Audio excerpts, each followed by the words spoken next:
নরসিংদীতে গণমাধ্যম কর্মীদের সঙ্গে মতবিনিময় সভা করেছে অরাজনৈতিক আন্দোলন হিজবুত তৌহিদ। আজ সকালে নরসিংদী প্রেস ক্লাবে তৌহিদভিত্তিক আধুনিক রাষ্ট্র গঠনে গণমাধ্যম কর্মীদের ভূমিকা শীর্ষক এই মতবিনিময় সভার আয়োজন করে নরসিংদী জেলা হিজবুত তৌহিদ। নরসিংদী জেলা সাংগঠনিক সম্পাদক মোহাম্মদ গুলজার হোসেনের সভাপতিত্বে অনুষ্ঠানে মুখ্য আলোচক হিসেবে বক্তব্য রাখেন হিজবুত তৌহিদের যুগ্ম সাধারণ সম্পাদক ও ঢাকা বিভাগীয় সভাপতি ডাক্তার মাহবুব আলম মাহফুজ।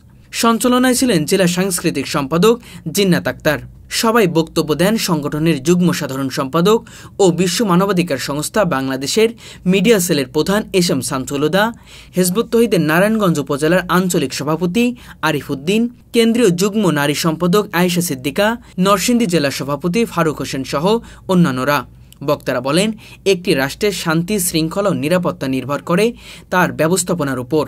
মানবসৃষ্ট কোনো ব্যবস্থাই পৃথিবীতে স্থায়ী শান্তি প্রতিষ্ঠা করতে পারেনি, বরং অন্যায় ও সংঘাত সৃষ্টি করেছে। আল্লাহ প্রদত্ত জীবন ব্যবস্থায় কেবল ন্যায়, সাম্য ও সুবিচার প্রতিষ্ঠা করতে সক্ষম। তারা আরও বলেন, বর্তমান সময়ে বাংলাদেশ যে গভীর সংকটের মধ্য দিয়ে যাচ্ছে, তার একমাত্র সমাধান হলো আল্লাহর দেওয়া বিধান প্রতিষ্ঠা করা। নাগরিক জীবনে সুশাসন ও ন্যায় বিচার নিশ্চিত করতে গণমাধ্যম কর্মীদের এগিয়ে আসতে হবে।